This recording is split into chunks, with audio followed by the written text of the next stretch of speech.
Hi, this is Ginger from Art That Plays and Prays. Today I'm going to play with a new set of art pastels.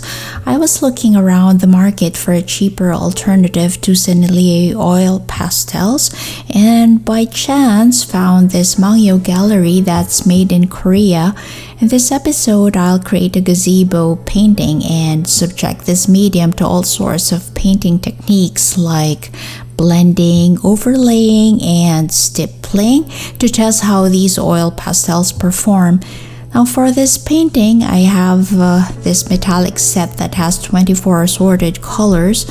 I also have this 48-piece box, and if you flip the cover, you'll find a list of color names that go with the set. There's a brochure inserted here also, and it shows all the 120 colors available if you opt for their largest wooden box set. Each soft pastel is about the size of your pointer finger, and it's labeled both using its color name and a 3-digit numeric code. Now just to clarify, Mangyo has several pastel products, and to avoid confusion, what I'm reviewing here is their high-end professional grade oil pastels, which is different from their artist grade or the student grade one, and that one comes in a lighter blue box, and there's another one, the chalk pastel line, which comes in a white box, but that's not what we are reviewing here. What we have is a gallery. If you notice, the sticks themselves look very vibrant, but will that vibrancy transfer to your art? Now that's what we'll try to explore in this episode. But as you can see already, you can see for yourself in this video while we build layers into this painting that the colors really look very vibrant. As you can also notice from these first few layers, Mangyo is highly pigmented, but I'm finding that these are hard to spread with your fingers. I've applied pressure on the paper, but it's not as buttery creamy as I initially imagined this to be.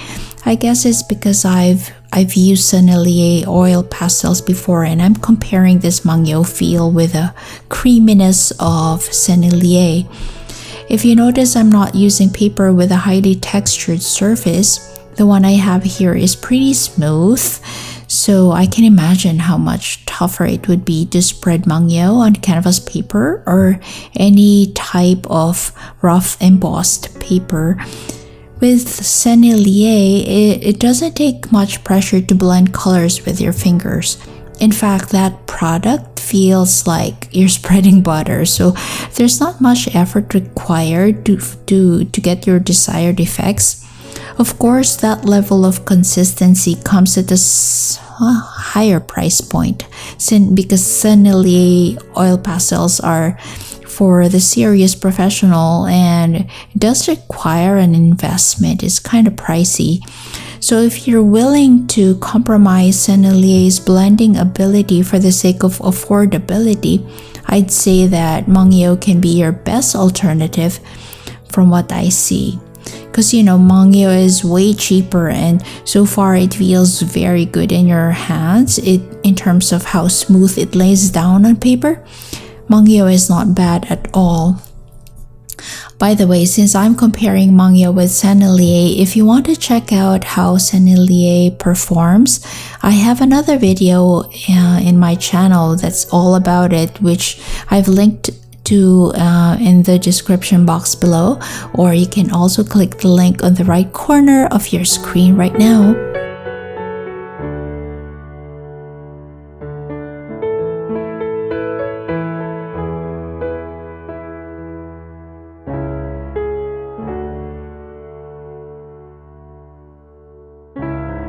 Now, more thoughts about Mangyo.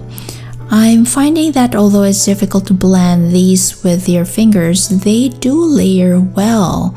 The colors are opaque for the darker shades, but the yellows, they kind of see through quite a bit. The whites are also not that opaque, and it's kind of hard to get a sharp yellow and a sharp white on top of any of the darker colors, like what you'd probably notice in the flowers I'm painting here and some of the bushes as well. I do find that stippling works perfectly for these pastels. Like, I'm banging the sticks on the paper and the pigments adhere really nicely. Stippling produces quite a few crumbs though. It's kind of flaky. It's a bit annoying to see bits and pieces of pigment where you don't want them to be. Actually, off camera, I had to shake and blow those flakes, those crumbs off of my paper. It wasn't really difficult to clean up, but I think that's an unnecessary step, which I never encountered when working with Sennelier. So, my friends, just keep that in mind before buying Mangyo. If you can live with the minor frustration of those loose crumbs, then Mangyo is not a bad deal actually. This product's color saturation is endearing, and I'm really loving how you can use these pastels by themselves and create a complete painting without the need for other extra materials or secondary medium. Like some people use underpaintings of acrylic or watercolor before they put the pastels, but well, this Mangyo set, you can actually just use it by itself and that's fine. There's no prep work needed to use these oil pastels. It's kind of like just grab a stick and color away. It's that simple. It's just like using Crayolas or Cray-Pas. It's not a complicated medium at all. Even a beginner can play around and have fun with it.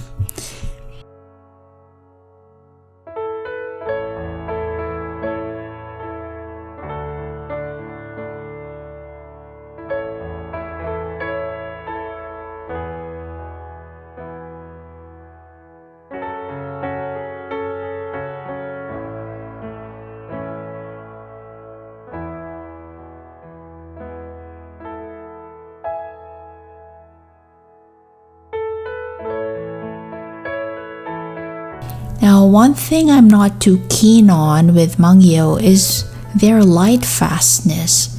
There's nothing in the product packaging to explain the level of light fastness of these pastels. The official Mangyo website only has one line in its product description, and for me, it wasn't enough guarantee of their quality. In their website, it just says they're fade resistant. That's it, fade resistant. But how much fade resistant are these pigments? We don't really know. There's no further information as to the time frame, like how long your artwork can last before the colors turn drab and ugly. There's very thin information in the internet about Mangyo, their light fastness, and that for me is not very reassuring. That said, I wouldn't use this brand now for my professional commissioned art pieces because it could probably be great for hobbies and craft work, yes, but I'm not going to bet my professional career for a product that doesn't disclose their light fastness ratings. Someone did a test by exposing her art near a sunny window, and sadly, after 3 months of exposure, she noted that the violets, the pinks, and purples kind of faded. Now, to me, that's not good at all.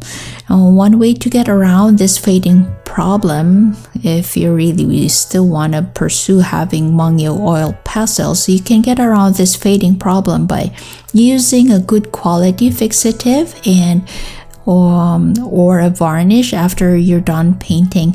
The varnish doesn't just add a nice glossy finish to your work, or if you prefer satin or matte finish, that's fine too. What's more important is that the varnish can actually protect your art for years. So it's a good habit to top up your painting with a few coats of varnish.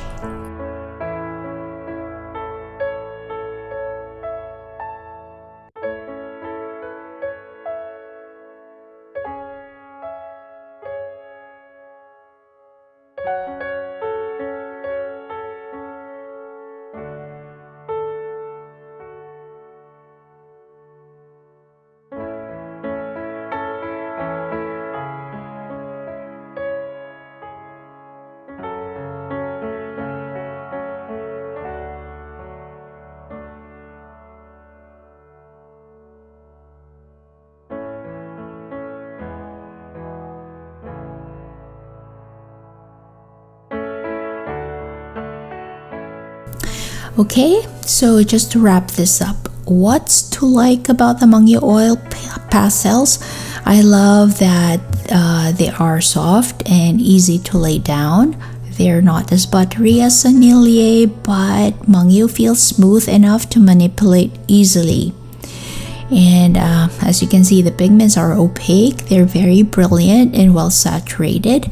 There's no need to create swatches because what you see on the stick is true to what you'll get on the paper. And the product also produces minimal residue unless you're stippling and tapping too hard, which is what I did with my painting here. Now, lastly, Mangyo pastels are budget friendly. They're almost within the same price range as Pentel or Craypas or other student grade oil pastels, except that the quality of Mangyo Gallery is way better. Those are the plus points, right? Now, for the downside, I don't like that I'm clueless about their light fast ratings. I always want to err on the side of caution. I don't want to expend too much energy on a painting only to discover 3 to 6 months down the road that my painting is dull and colorless after minimal sun exposure. So without guarantees that these pastels won't fade after at least 10 years, I wouldn't bet on it for my serious professional portfolios.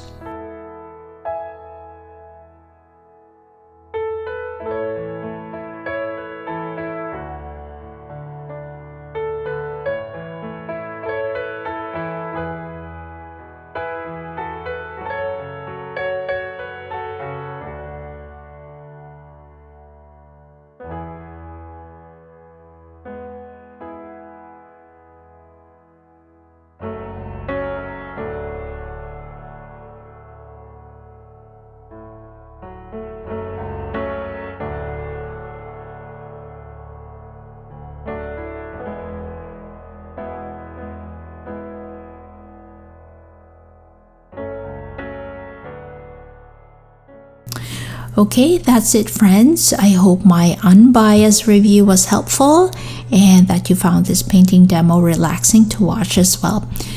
This is Ginger from Martha Plays and Prays. Please like and subscribe to this channel, and I just hope to invite you to head over to my blog for more fun stuff. My website is gingeromali.com. The link is also down below in the description box. Okay, thanks again for staying with me throughout this episode. Happy painting and take care.